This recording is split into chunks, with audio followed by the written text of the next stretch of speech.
नमस्कार, मैं आभाश्री डीएलएड कार्यक्रम में आपका हार्दिक स्वागत करती हूँ। आज के चर्चा का विषय संसाधन केंद्र के रूप में विद्यालय है। इस विषय पर हम विस्तृत रूप से चर्चा करेंगे। सर्वप्रथम हमें यह समझना बहुत ही जरूरी है कि जो संसाधन हम विद्यार्थियों के पर्यावरण अध्ययन के लिए प्रयोग में लाते हैं अथवा जिनका हम विकास करते हैं, सिर्फ वही अधिगम संसाधन नहीं है, अपितु यहाँ पर हमें अपनी सोच की परास को विस्तार देने की आवश्यकता है।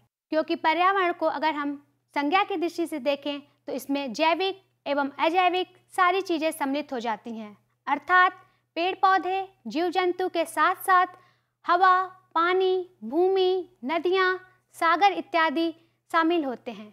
वहीं जब हम इसे प्रक्रिया की दृष्टि से देखते हैं तो इसमें सभी प्राकृतिक और अप्राकृतिक घटनाएं अनायास ही सम्मिलित हो जाती हैं। हर विद्यालय अपने आप में एक संसाधन केंद्र होता है। हर विद्यालय के परिवेश में अनेक रोचक जानकारियाँ, सूचनाएं और उदाहरण मौजूद होते हैं। वहाँ आसपास ऐसी बहुत सी चीज़ें होती हैं जिनका विद्यार्थी खुलकर उपयोग कर सकते हैं। दरअसल विद्यालय का पर्यावरण विद्यार्थियों के अपने अनुभवों और उनकी अपनी दुनिया के बहुत समीप होता है। प्रत्येक विद्यालय के वातावरण में विद्यार्थी के अवलोकन करने हेतु वस्तुएं, घटनाएं और उनके बीच संबंध उपलब्ध होते हैं। यदि विद्यालय में पर्यावरण शिक्षण के लिए साधनों की कमी भी हो तो भी उसका परिवेश समृद्ध होता है। कक्षा के बाहर उपलब्ध ज़्यादातर संसाधन न केवल निःशुल्क होते हैं बल्कि उनकी एक अलग वास्तविकता भी होती है। जैसा कि आप चित्र में देख सकते हैं कि विद्यालय संसाधनों को मुख्यतः दो प्रमुख संसाधनों में विभक्त किया गया है, मानवीय संसाधन और भौतिक संसाधन। मानवीय संसाधन के अंतर्गत शिक्षक, प्राध्यापक, विद्यार्थी, शिक्षणेतर कर्मचारी इत्यादि आते हैं। उसी प्रकार से भौतिक संसाधन के अंतर्गत लकड़ी, प्लास्टिक, धातु, कंप्यूटर और विभिन्न प्रकार की वस्तुएं सम्मिलित होती हैं। भारत की राष्ट्रीय पाठ्यचर्या रूपरेखा अर्थात एनसीएफ 2005 में कहा गया है कि बच्चा कुदरती रूप से सीखता है तथा ज्ञान और समझ उसके क्रियाकलापों के परिणाम होते हैं। इसमें यह भी कहा गया है कि बच्चे जिज्ञासु होते हैं, वे लगातार प्रश्न पूछते हैं। बच्चों को अपने इर्द गिर्द के संसार को समझने के लिए एक तरीके के रूप में पर्यावरण या परिवेश की छानबीन करना अच्छा लगता है। प्रत्येक विद्यार्थी के अंदर जिज्ञासा होती है, या फिर हम कह सकते हैं कि अपनी जिज्ञासु प्रवृत्ति के कारण ही विद्यार्थी प्रत्येक वस्तु, घटना एवं स्थिति का अवलोकन करते हैं। आप ये समझ सकते हैं कि 24 घंटे वे अपना समय अवलोकन में बिताते हैं। विद्यार्थियों की इसी प्रवृत्ति को शिक्षक अधिगम संसाधन के रूप में प्रयोग कर सकता है, जिससे कि वह विद्यार्थियों को पर्यावरण अध्ययन के लिए प्रेरित कर सकें। यहाँ पर शिक्षक की भूमिका अनुत्पादक अवलोकन को संरचनात्मक व उत्पादक अवलोकन में परिवर्तित करना होना चाहिए, ताकि विद्यार्थी पर्यावरण से संबंधित व्यावहारिक ज्ञान अर्जित कर सकें। विद्यालय को संसाधन केंद्र के रूप में विकसित करने के लिए शिक्षक विद्यार्थियों की मदद से विद्यार्थियों के लिए विभिन्न प्राकृतिक व मानव निर्मित सामग्रियों का संग्रह कर सकता है। इसी क्रम में शिक्षक कक्षा के कोनों का उपयोग अलग अलग विषय के अनुसार करता है। दरअसल कोना अधिगम हेतु शैक्षिक संसाधनों का संक्षिप्त प्रदर्शन होता है। समय समय पर इन संसाधनों को बदलते रहना चाहिए ताकि विद्यार्थियों में कौतूहल बना रहे। जैसा कि आप चित्र में देख सकते हैं कि किस प्रकार शिक्षक की भूमिका यहाँ पर महत्वपूर्ण हो जाती है। वह विभिन्न प्रकार की वस्तुओं, विभिन्न प्रकार की पुस्तकों, किस प्रकार से वह कोनों का प्रयोग कक्षा में करता है, जिससे कि विद्यालय को संसाधन केंद्र के रूप में विकसित किया जा सके। हम विद्यार्थियों की सहायता में विभिन्न प्रकार की वस्तुएं एकत्र कर सकते हैं, जैसे बीज और पत्ते, चित्र, धातु के टुकड़े, सिक्के, टिकट, समाचार पत्र की कतरनें, पत्रिकाएं, पत्रिकाओं की कतरनें इत्यादि। उसी प्रकार हम विभिन्न प्रकार की वस्तुओं या संसाधनों के रखरखाव के लिए अलग अलग कोने बना सकते हैं। इनमें मुख्यतः कहानियों की पुस्तकों का कोना, या आप कह सकते हैं पुस्तकों का कोना, फाइलों का कोना, परियोजनाओं का कोना, विज्ञान का कोना, चित्रकारी कोना, रद्दी सामग्री कोना, कला कोना, प्रयोग कोना, मानचित्र कोना इत्यादि। इसी के साथ साथ विद्यार्थियों की मदद से विद्यार्थियों को कुछ फाइलें बनाने के लिए मार्गदर्शन दिया जा सकता है। विद्यार्थी प्रोफाइल, विद्यालय की प्रोफाइल बनाने के लिए प्रोत्साहित कर सकते हैं। मानव जानवर संबंधी प्रोफाइल बना सकते हैं, घटनाओं से संबंधित प्रोफाइल बना सकते हैं इत्यादि। जैसा कि आप चित्र में देख सकते हैं कि यहाँ पर सिक्कों का संग्रह है। सिक्कों के संग्रह में हम देख पा रहे हैं कि किस प्रकार से विभिन्न प्रकार की धातुओं से बने सिक्के यहाँ पर एकत्रित हैं। अर्थात सिक्कों के संग्रह से विद्यार्थी सिक्कों के क्रमिक विकास को समझने के लिए इसका उपयोग कर सकता है। विभिन्न प्रकार की धातुओं की पहचान व उसके गुणधर्म को समझने में भी सिक्कों का संग्रह सहायक है। मुद्रा का अर्थव्यवस्था में महत्व भी इन सिक्कों के संग्रह से शिक्षक विद्यार्थियों को समझा सकता है। और जैसा कि जब हम पर्यावरण अध्ययन की बात करते हैं, विज्ञान इसमें अछूता नहीं होता है और विज्ञान का कोना शिक्षक के लिए और विद्यार्थी के लिए दोनों के लिए ही बहुत ही महत्वपूर्ण हो जाता है। और इसके लिए विज्ञान कोने को विद्यार्थियों की रुचियों को प्रतिबिंबित करता हुआ होना चाहिए और यदि संभव हो तो उनके द्वारा ही स्थापित किया जाना चाहिए। विद्यार्थियों को नई वस्तुएं और सवालों के साथ प्रेरित करने के लिए इसकी विषय वस्तु को नियमित रूप से बदलते रहना चाहिए, जिससे वे अधिक से अधिक चिंतन मनन कर सकें।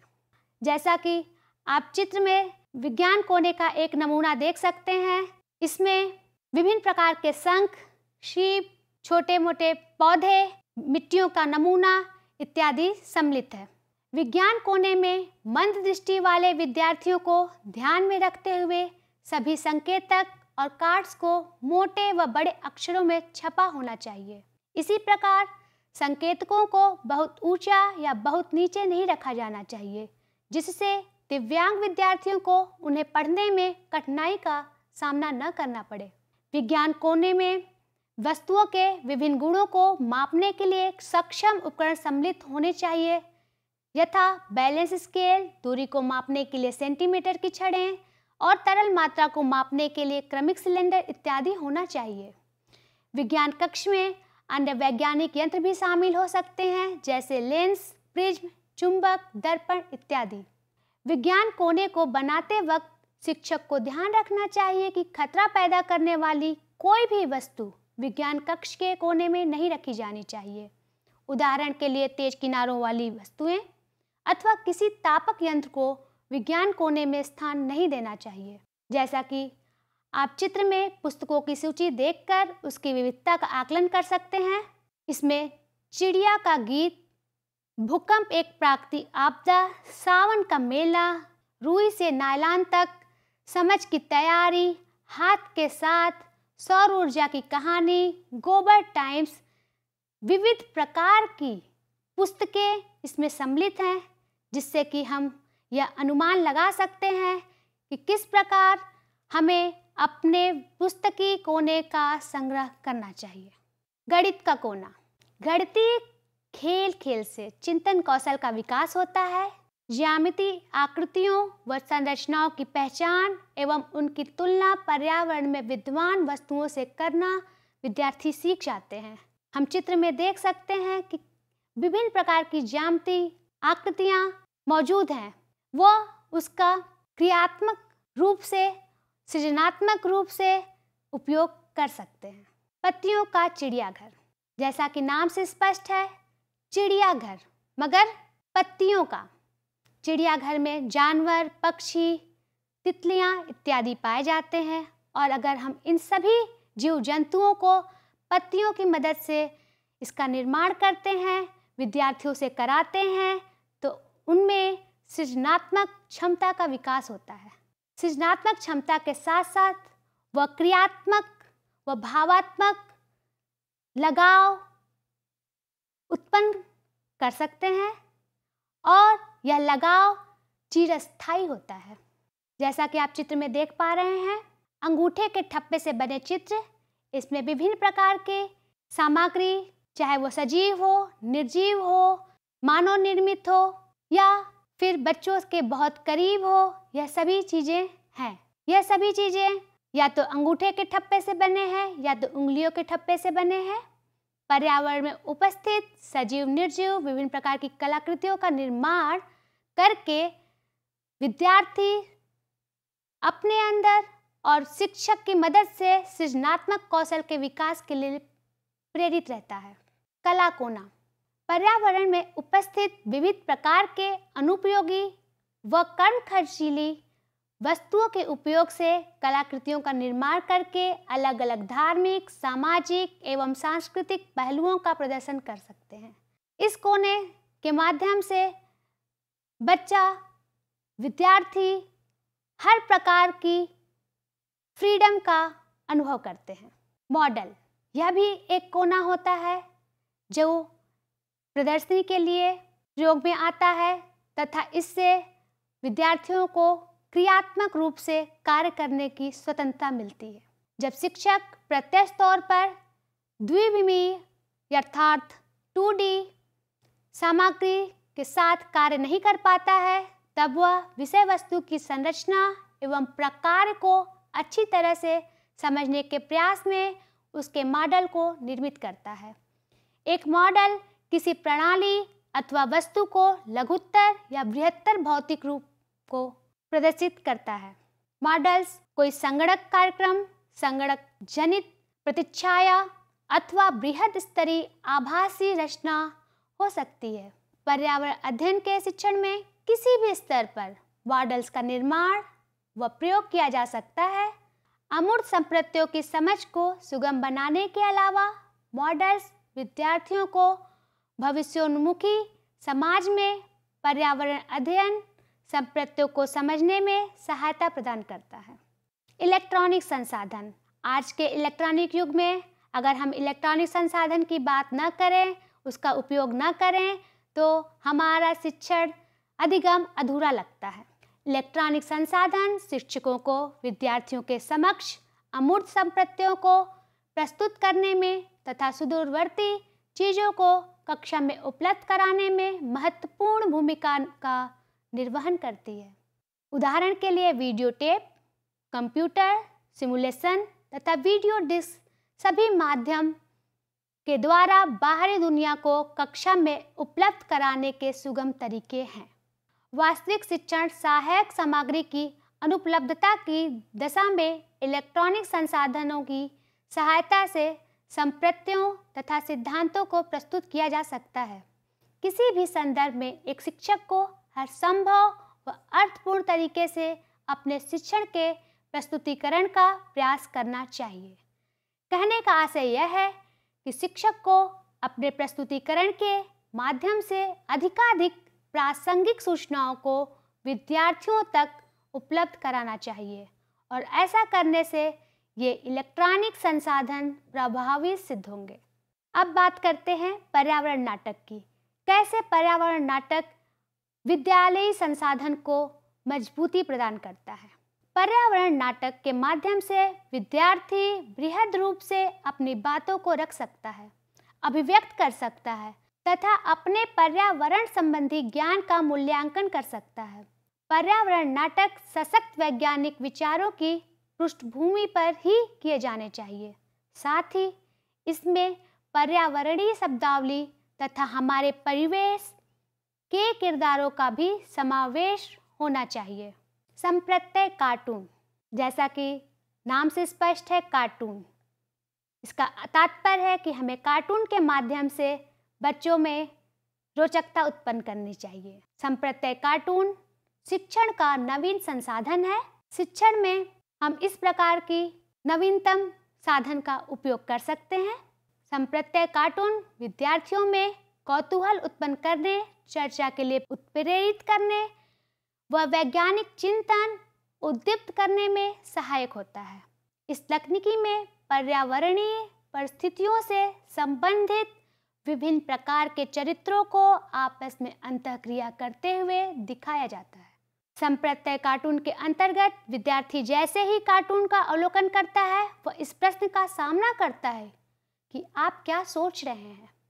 यद्यपि कार्टून कोई एक नियत जवाब नहीं होता है, फिर भी वे दृश्य माध्यम से युक्त संवाद रूप में विचारों को प्रदर्शित करते हैं। संप्रत्यय कार्टून पर आधारित बहुत सी ज्ञानवर्धक और वैज्ञानिक रहस्यों से संबंधित पुस्तकों को शिक्षक अधिगम संसाधन के रूप में प्रयोग कर सकता है। जैसा कि चित्र में मधुमक्खियां यह पता लगाने की कोशिश कर रही हैं कि क्या पराग कोशिकाएं पंखुड़ी कोशिकाओं से भिन्न होती हैं। यह एक नमूना है संप्रत्यय कार्टून का, जिसे आप देख सकते हैं, अवलोकन कर सकते हैं। इस प्रकार के संप्रत्यय कार्टून का उपयोग शिक्षक अपने कक्षा में कर सकता है।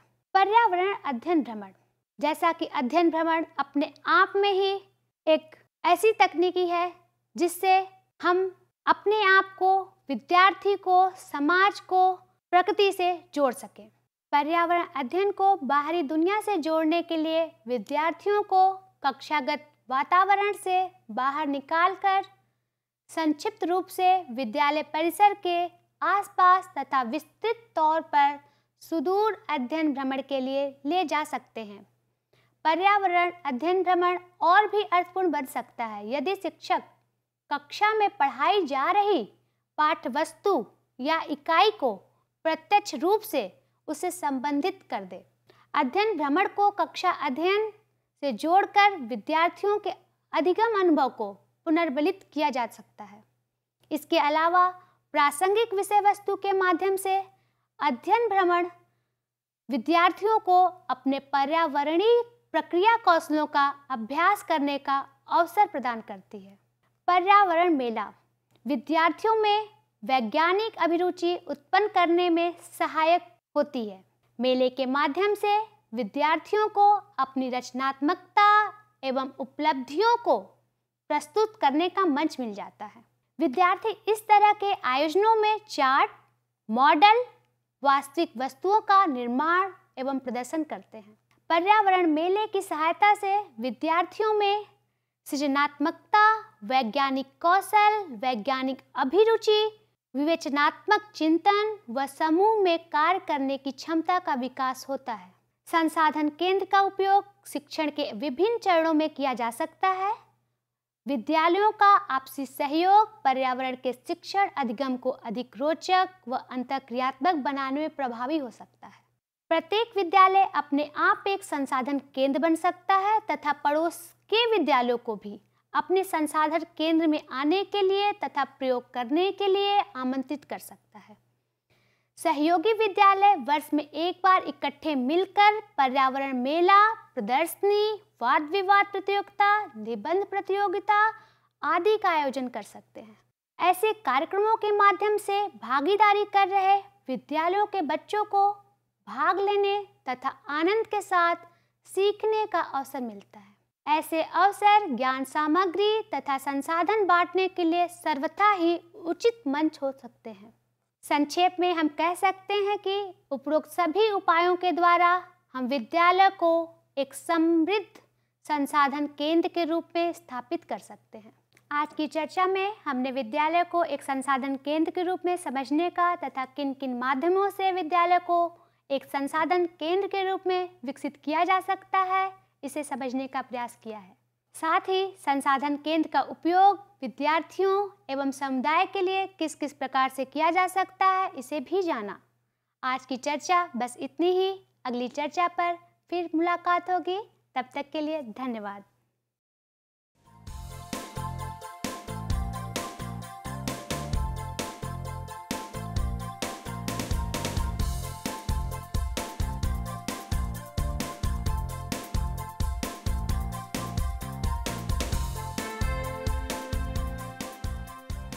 घर बैठे पाएं राष्ट्रीय मुक्त विद्यालय शिक्षा संस्थान यानी NIOS में एडमिशन, वो भी एकदम आसान तरीके से, जिससे शिक्षार्थियों को होगी समय और धन दोनों की बचत। NIOS से शिक्षा कभी भी कहीं भी। शिक्षार्थियों, क्या आप जानते हैं NIOS में एडमिशन लेने का सरल और सुगम तरीका? जिससे शिक्षार्थियों को ऑनलाइन प्रवेश लेने में सहूलियत मिलती है।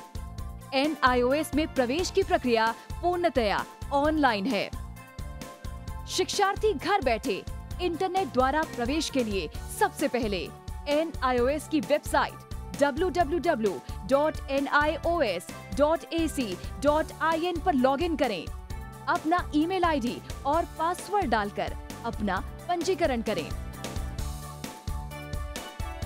पंजीकरण के बाद लॉगिन करने पर ऑनलाइन प्रवेश हेतु आवेदन पत्र खुलेगा। आवेदन पत्र को निर्देशानुसार भरें और प्रिंट आउट लें। इस प्रिंट आउट पर अपनी फोटो संलग्न करें। ऑनलाइन प्रवेश के लिए शुल्क हेतु भुगतान के तरीके हैं। क्रेडिट कार्ड के द्वारा, डेबिट कार्ड के द्वारा, राष्ट्रीयकृत बैंक के ड्राफ्ट के माध्यम से, जो कि सचिव NIOS नई दिल्ली या नोएडा के पक्ष में देय हो।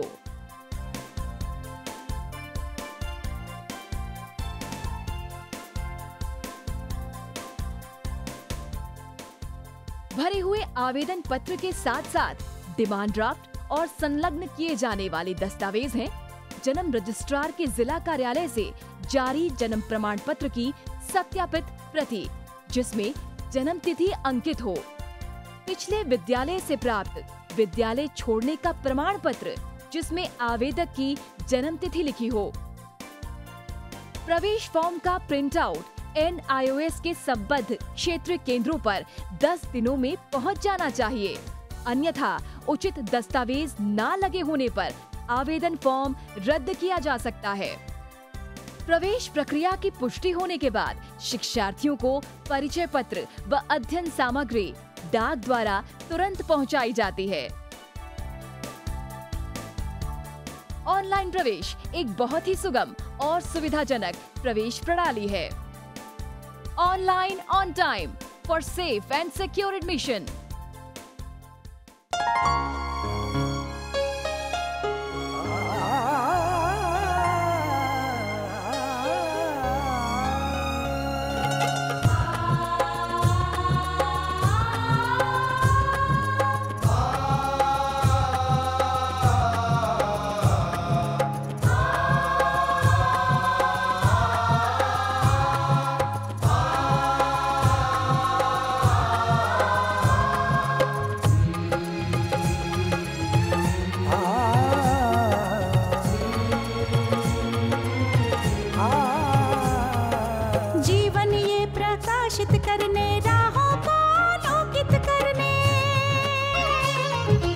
जीवन ये प्रकाशित करने, राहों को आलोकित करने, हम अपना दीपक स्वयं बने, हम अपना रास्ता स्वयं चुने।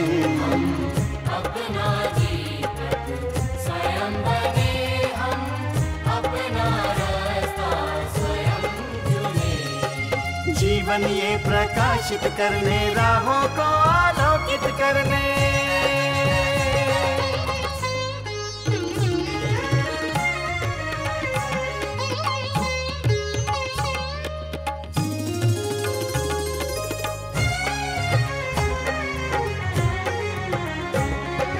धन साधन समय की सीमा से विद्यालय जो मुक्त हो, धन साधन समय की सीमा से विद्यालय जो मुक्त हो। कभी पढ़े हम कहीं पढ़े, वे विषय की लोच से युक्त हो। कभी पढ़े हम कहीं पढ़े, वे विषय की लोच से युक्त हो। मित्रों हम उठे और जागे, मंजिल आने की ध्वनि सुने। हम अपना दीपक स्वयं बने, हम अपना रास्ता स्वयं चुने। जीवन ये प्रकाशित करने, राहों को आलोकित करने।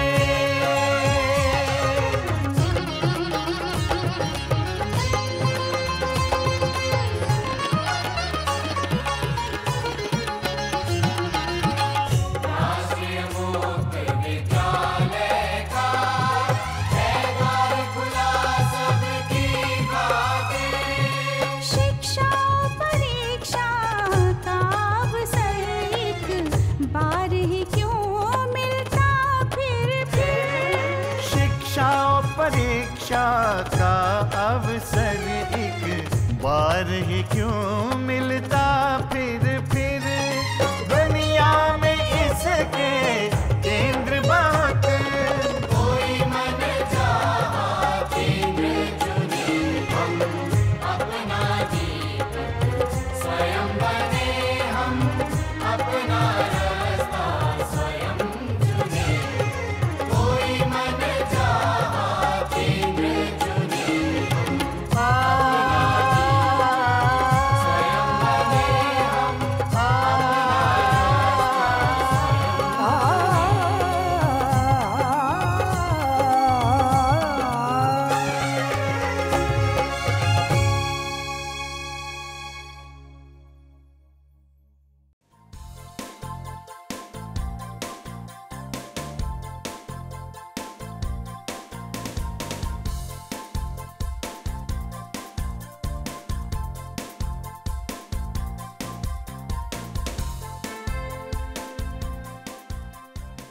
घर बैठे पाएं राष्ट्रीय मुक्त विद्यालयी शिक्षा संस्थान यानी NIOS में एडमिशन, वो भी एकदम आसान तरीके से, जिससे शिक्षार्थियों को होगी समय और धन दोनों की बचत।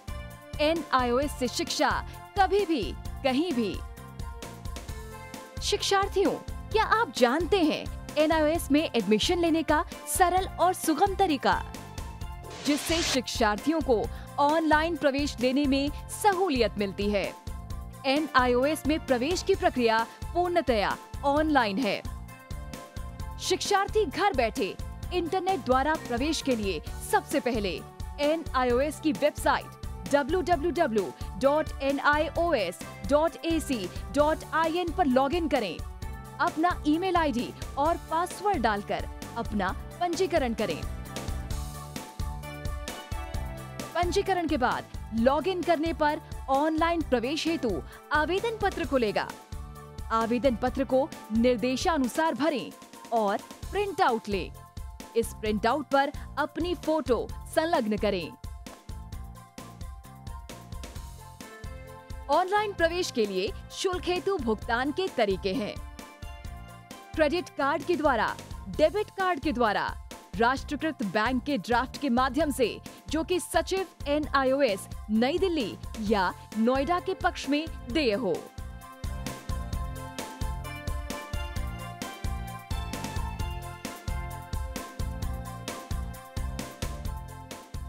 भरे हुए आवेदन पत्र के साथ साथ डिमांड ड्राफ्ट और संलग्न किए जाने वाले दस्तावेज हैं: जन्म रजिस्ट्रार के जिला कार्यालय से जारी जन्म प्रमाण पत्र की सत्यापित प्रति, जिसमें जन्म तिथि अंकित हो, पिछले विद्यालय से प्राप्त विद्यालय छोड़ने का प्रमाण पत्र, जिसमें आवेदक की जन्म तिथि लिखी हो। प्रवेश फॉर्म का प्रिंट आउट NIOS के संबद्ध क्षेत्रीय केंद्रों पर 10 दिनों में पहुंच जाना चाहिए, अन्यथा उचित दस्तावेज न लगे होने पर आवेदन फॉर्म रद्द किया जा सकता है। प्रवेश प्रक्रिया की पुष्टि होने के बाद शिक्षार्थियों को परिचय पत्र व अध्ययन सामग्री डाक द्वारा तुरंत पहुंचाई जाती है। ऑनलाइन प्रवेश एक बहुत ही सुगम और सुविधाजनक प्रवेश प्रणाली है। Online on time for safe and secure admission.